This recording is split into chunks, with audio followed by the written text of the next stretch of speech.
Already committed আছে, যেটা লো ইন্টারেস্টে।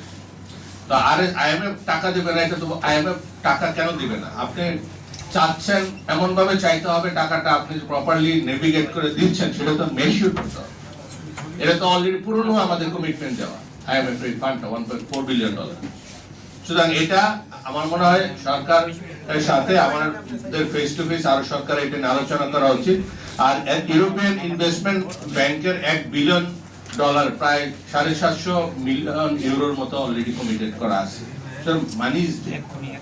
আপনাকে যেটা করতে হবে ট্রান্সপারেন্ট প্রকিউরমেন্ট প্রসেস এবং ডেলিভারি ইন টাইম, জবাবদিহিতা লাগবে। ঝুলায় রাখলে তো হবে না প্রজেক্ট। সুতরাং এইটা আমি মনে করি এইগুলো সরকার রিনেগোশিয়েট করা উচিত। মেগা প্রজেক্টে সরকারের আর যাওয়ার কোনো সুযোগ নাই। পিডিবি ব্যাংকরাপ্ট পিডিবি হয়ে গেছে, এই কয়েকদিনও 50,000 কোটি টাকার মতো দাম দিতে হচ্ছে। দরকার কি? পিডিবির দায়িত্ব একমাত্র বিদ্যুৎ দেওয়া, সরকারের কি পয়েন্ট ইনস্টলেশন, আর হলো বড় বড় ইন্ডাস্ট্রি যেগুলো মানে মেগা ইন্ডাস্ট্রি, আর তো তার ব্যবসা করার দরকার নেই। ব্যবসা করতে করতে তো পিডিবি নিজেই দলীয় হয়ে যাচ্ছে। তো আমি মনে করি এবং এনজিও গুলো সার্ভাইভ করা, এই মুহূর্তে সার্ভাইভ করতে চাচ্ছে। এনজিও ডেভেলপমেন্ট ফান্ড নাই। আপনি এই এনজিও দেরকে কিভাবে কমিউনিটি অফগ্রিড, প্রত্যেক গ্রামে গ্রামে বিদ্যুতে এনজিও গুলোকে সাপ্লাই চেইন হিসাবে আপনি কিভাবে ইউটিলাইজ করতে পারেন এটা চিন্তা করেন। একই সাথে কারণ তারা একমাত্র জানে গ্রাউন্ডে তারা কাস্টমারের সাথে বা ঋণ গ্রহীতাদের সাথে একটা দীর্ঘমেয়াদী সম্পর্ক আছে। তারা যেভাবে টাকা তুলে নিয়ে আসতে পারবে অন্যরা পারবে না। সুতরাং আমার মনে হয় একই সাথে এনার্জির এই প্রায় 20 বছর আগে একটা অগ্রিম তাদের একটা সাস্টেনেবিলিটি এনশিওর করা সম্ভব হবে। এবং ভিলেজ লেভেলে আমার এই কমিউনিটি অগ্রিডটা ভেরি ইম্পর্টেন্ট। স্মার্ট গ্রিডের কথা বলা হয়েছে, স্মার্ট গ্রিডের নামে আমরা যেন আবার এই টেম্পোটা যেটা উঠছে 10,000 মেগাওয়াটে সেটা নষ্ট না করি। ধাপে ধাপে যে এলাকাগুলো এক্সপান্ড হবে ওই এলাকাগুলো প্রায়োরিটি বেসিস স্মার্ট গ্রিড করা উচিত। আর এই তো আরেকটা কথা বলি, আমাদের যেটা বলছিলাম টাকা আসলে লোকালি অভাব আছে কিনা। আমরা একটা স্টাডি করে দেখছিলাম যে ইন্দোনেশিয়াতে আপনারা জানেন সাস্টেনেবল ফাইন্যান্সে জাকাতকে তারা ইনক্লুড করছে ফিলান্থ্রপিক ফাইন্যান্স। এখন আমরা বাংলাদেশ সরকারের যে ফ্যামিলি কার্ড দিচ্ছে, সরকার চাইলো কি এই 10 থেকে 12 বিলিয়ন ডলারের পাশে সোশ্যাল সেফটি নেটে টাকা দিচ্ছে, আরো কি টাকা ঢুকাইতে পারবে? এই মুহূর্তে সম্ভব না। আমাদের চিন্তা করতে হবে এক্সিস্টিং ফান্ড যা আছে এটা কি ইউটিলাইজ করা।